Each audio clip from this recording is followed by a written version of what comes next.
aproximadamente cada día se estarían registrando 77 casos diarios de violencia sexual. En lo que va del año, por lo menos en los 5 primeros meses del año, hablamos de más de 11.730 casos dirigidos, ¿no?, que han registrado el Centro de Emergencia Mujer, dirigidos hacia el cuerpo de mujeres e integrantes del grupo familiar. Entonces, estamos haciendo mención que aproximadamente cada día se estarían registrando 77 casos diarios de violencia sexual. Y este lamentable caso atroz, ¿no?, creo que nos da un claro reflejo de cómo tenemos una sociedad altamente permisible hacia estos episodios.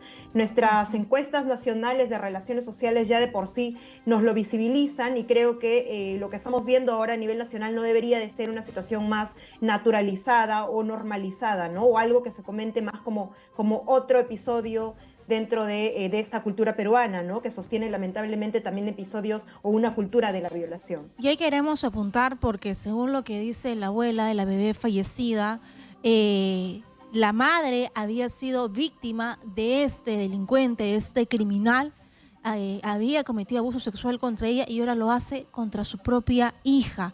¿Cómo es que llega a haber una convivencia? ¿Cómo hay una falla en el sistema de salud? ¿Cómo alguien acusado de violación puede luego formar casi una familia con la víctima?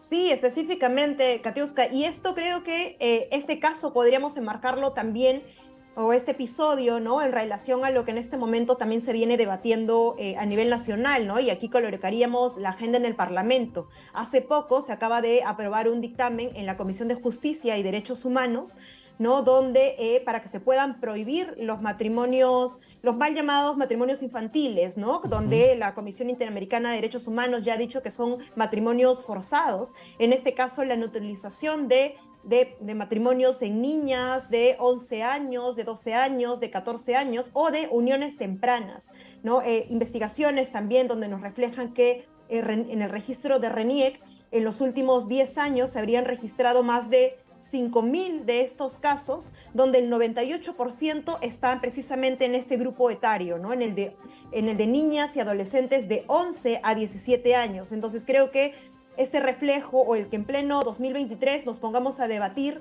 ¿no?, que si es que las niñas y adolescentes están teniendo uniones tempranas, están naturalizando estos matrimonios forzados hacia ellas, o esta naturalización de formas de explotación y de violencia sexual, no creo que nos da un claro ejemplo o un reflejo de esta realidad, ¿no? Y hay que recordar que este debate se está colocando porque en el 2018 hubo un retroceso.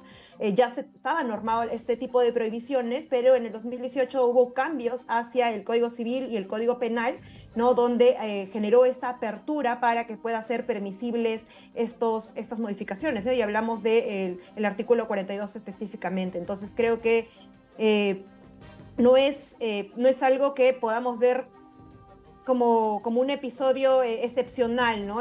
Ya hemos naturalizado ese tipo de situaciones donde una niña de 14 años fue víctima, en este caso, ¿no?, una adolescente de 14 años ha sido víctima de violencia sexual, y producto de ello lo que vemos ahora es que nuevamente este sujeto ha repetido este episodio, pero ahora con su hija, ¿no? Un hecho tan repudiable e indignante que no solamente nos debería de llamar también, digo, hacia la indignación o hacia el rechazo, ¿no?, que es sumamente necesario, sino también hacia la acción misma de rechazarlo dentro de nuestra vida cotidiana, dentro de los comentarios, dentro de las acciones que probablemente se hagan permisibles en la comunidad, ¿no? El naturalizar que hablemos de niñas, adolescentes que sean forzadas a ser madres, o que se repiten estos patrones luego en estos círculos, ¿no? Ya, Y quizás también. pero díganos un poco más el cómo hacer esto. Usted como socióloga menciona algo importante, el rol de la sociedad frente a este problema. Como sociedad, ¿cuánta responsabilidad tenemos de que se den de forma progresiva casos de este nivel de barbarismo, de atrocidad, de bebés que son abusadas sexualmente, y que dejemos de indignarnos hoy y mañana se nos pase? ¿Cuánta responsabilidad o qué más podemos hacer como sociedad? Sí, mira, y cuando hablamos de una estructura social o cuando hacemos mención a lo social, no solamente nos referimos a la sociedad civil, no a la ciudadanía, sino que a todo en su elemento o en su conjunto. Recordemos que los marcos educativos o lo que reciben los niños, las niñas, que es el espacio donde pasan mucho más tiempo, ¿no? O de los sistemas en los cuales somos formados, son las escuelas. Entonces creo que también habría que hacer mención a la responsabilidad estatal respecto a un marco de educación sexual integral, ¿no? O a sistemas con enfoque de género que nos puedan hacer más permisibles o que nos puedan hacer más visibles estas relaciones de género desiguales. Entonces, lo más cercano a cómo generamos ese tipo de transformaciones son los espacios, podríamos hablar de los espacios más cotidianos, como los grupos familiares o los espacios comunitarios, ¿no?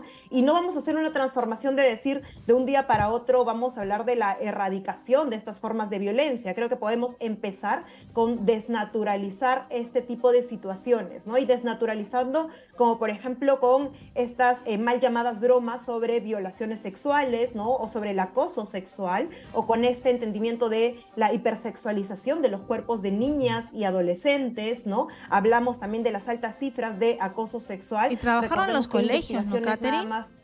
Y trabajaron en los colegios. Ha habido casos de violación grupal y sexual en colegios, en alumnos de secundaria. ¿Qué estamos esperando para tocar el tema de una vez en los colegios?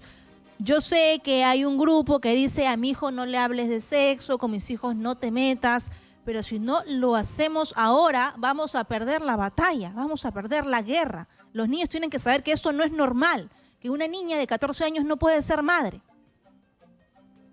Totalmente, y no solamente hablamos de un futuro, ¿no? No hablamos de niños y niñas adolescentes como cuál es el futuro que queremos construir como sociedad, sino que hablemos de cuál es el presente que le estamos dando a las infancias, a las adolescencias en nuestro país, con la ausencia de una educación sexual integral que pueda hacer que se hagan más visible estas relaciones de género que naturalizan estos episodios de violencias, ¿no?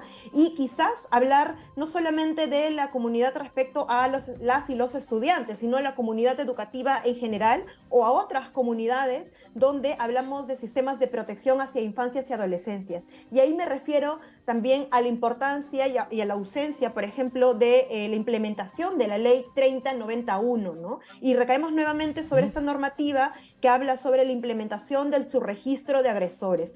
¿Por qué? Porque esta normativa lo que haría es la inhabilitación, ¿no? O sea, que se prohíba que trabajen ¿no? personas que han sido condenadas por este tipo de delitos. Entonces, imaginemos que este sujeto, ¿no? que ha cometido este hecho tan atroz, que no hay antecedentes de la madre, precisamente como se menciona en este caso, ¿no?